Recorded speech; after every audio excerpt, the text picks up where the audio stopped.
Et sur le continent, ce sont les relations entre la RDC et le Rwanda qui font couler beaucoup d'encre. La tension est montée d'un cran entre les deux voisins depuis que le M23 a repris les armes. C'était en fin d'année dernière. Alors Kinshasa accuse Kigali de soutenir ce groupe armé issu d'une ancienne rébellion Tutsi congolaise.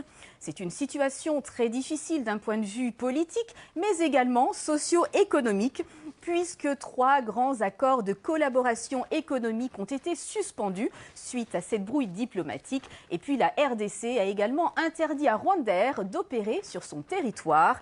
Vous l'imaginez bien, c'est un véritable casse-tête pour des millions de Congolais et Rwandais qui vivent du commerce transfrontalier.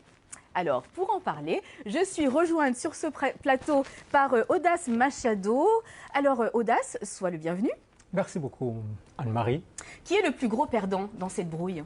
Écoutez, on va commencer par l'humain, parce que chaque fois qu'il y a insécurité, les gens fuient. Déjà, le HCR parlait de 123 000, dont 8 000 qui avaient fui vers l'Ouganda. Déjà, c'était au mois de mai. Donc, les gens ne sont pas du tout stables. Ça, ce sont des fuites, des déplacements à l'intérieur, mais aussi à l'extérieur. Un côté économie, il faut aussi parler de cet impact entre les pays, parce que l'Est du Congo, c'est-à-dire du Sud Kivu au Nord Kivu, ils dépendent principalement sur le plan échange économique de l'Ouganda au nord, du Rwanda vers le centre et du Burundi vers le sud. Cet échange se fait comme ça entre l'Est du Congo et cette région-là. Alors, comme tu l'as mentionné, il y a du commerce, mais il y a également tout ce côté humain. Il y a notamment des étudiants rwandais qui sont coincés en ce moment au Congo. Comment est-ce qu'ils sont affectés, tous ces commerçants, et puis les familles transfrontalières? Écoute, tout c'est à travers ces faits-là, parce que déjà la frontière est fermée. J'en parlais avec un ami qui est congolais mais qui habite au Rwanda, à Gisenyi. Il disait que maintenant, la frontière est fermée à partir de 15 h au lieu de 20 h du soir, donc de 6 h du matin la moitié à 15 de la journée pratiquement. Carrément. Imaginez-vous et ces étudiants et les professeurs qui traversent la frontière pour aller travailler de l'autre côté de la frontière, les médecins, etc. Leur vie est impactée, donc ça va de soi. Et comment est le moral alors? Le moral, c'est un peu difficile à dire parce que déjà, il faut parler de ce qui se passe. Par exemple, le point emblématique serait, disons, à Bunagana qui est pris par le M23 maintenant.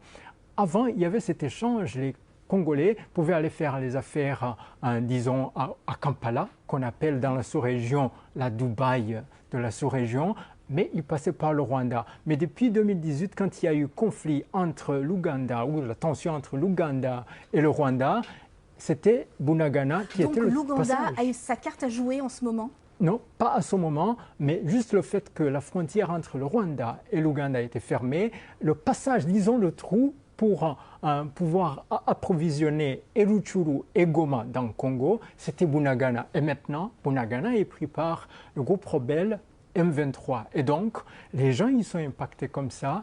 On me dit que la vie devient de plus en plus très chère. La monnaie maintenant, le franc congolais devient le double du franc rwandais. Et du coup, les gens ne savent plus quoi faire, quoi dire. Merci beaucoup, Audace. Merci pour toutes ces précisions. On a l'impression d'être sur le terrain.